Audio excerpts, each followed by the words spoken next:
What's up, everybody? How's everybody doing today? Before I begin the video, just remember I'm sitting in a yellow cab in New York City. This is not financial advice, even though sometimes, don't take financial advice from a cab driver first. And even though sometimes some passengers tell me, sometimes some of the best financial advice you're ever going to get is in a cab. But you're not in my cab. Even though spiritually you're not technically in my cab. So this isn't financial advice. So forget about all that altogether. Today we're going to talk about coins and tokens. Why is it so important to talk about coins and tokens? Everybody really needs to know the difference between a coin and a token. It's very important. And why? Because you can make some massive mistakes when you're sending crypto back and forth. So here's the deal. Bitcoin is a coin. Ethereum is a coin. The coin is it's the blockchain itself. All right. So you got to know what blockchains you're working with. All right. Binance coin is a coin. It's a blockchain. Cardano is a blockchain. Harmony One is a blockchain. There's a lot of blockchains out there. Now, what's a token? The best example I can give you of a token is Chainlink. A token lives on those blockchains. The thing about Chainlink, though, why it's a good example and a bad example, is Chainlink is pretty much completely interoperable. But it is an Ethereum-based token, for everyone to understand. It started on Ethereum. It is an Ethereum-based token. It's actually an ERC 677 token, I believe, but that's just an extension of an ERC 20, so it's pretty much an ERC 20 token, all right? And an ERC 20 token is on the Ethereum blockchain. So if you download a cloud wallet, like a MetaMask or a Trust wallet, you'll see that if you have Chainlink, like if you look at the Chainlink address, it's the same address as your Ethereum address. Why? Because it lives on the Ethereum blockchain, and the Ethereum blockchain is capable of telling the difference between itself and other tokens. Now, if you send Chainlink to a different blockchain, you have to find the correct contract address and stuff like that, which is something for later on. Right now, why you need to know this is because you want to be able to send crypto back and forth. You want to be able to buy those cryptos you can't buy on the exchanges that they're hiding from people. The little gems, those gems that you can't find. So that's the point of this video here. And what's confusing with the exchanges, by the way, from what I've noticed is, and right now I pretty much only have access to Coinbase and Gemini and KuCoin, and really it doesn't matter, whatever, but they use different addresses for every single coin. It doesn't matter what blockchain they live on or whatever. Every single coin has a different address.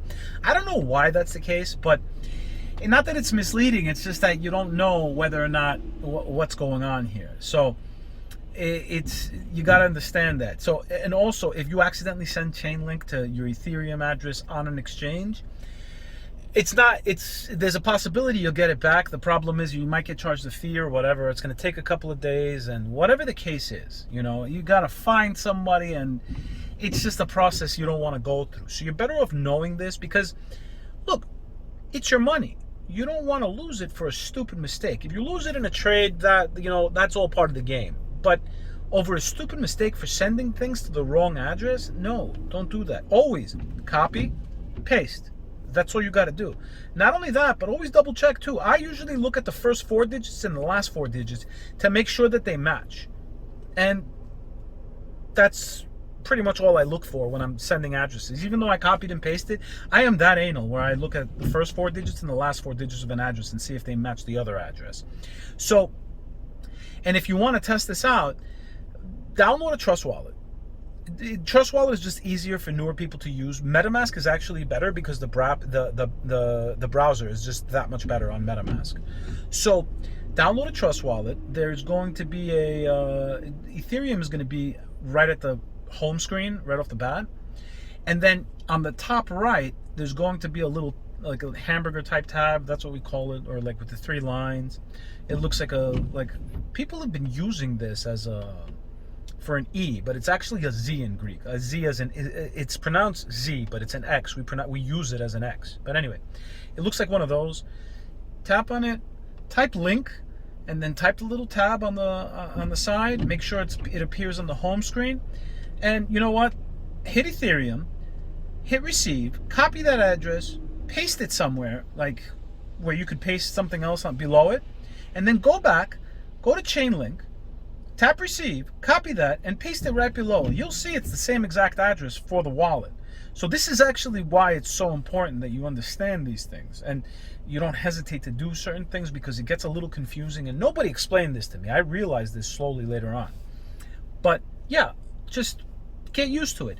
XLM is actually a very good coin for sending transactions. It goes super fast.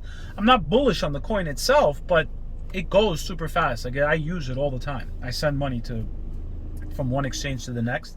So, and it happens like this, like in the blink of an eye. Ethereum and sometimes Binance coin takes about 10 seconds, and that whole 10 seconds makes me nervous.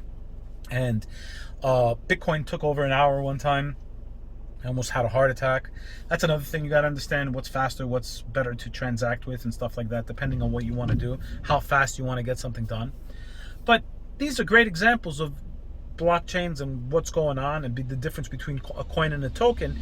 And this is going to be good knowledge for your road into getting into crypto. But all right, guys, if you want to support the channel, if you learned something, please like, comment, subscribe. And I'm also a Harmony 1 validator, and we'll talk about why I'm a Harmony 1 validator later on. I'm going to leave a link down below. If you want to stake your Harmony with me, I'd greatly appreciate it. I need people to stake with me so I can start giving rewards. I need a certain amount of Harmony staked with me so I can start giving rewards. Well, interest, not really rewards, but interest.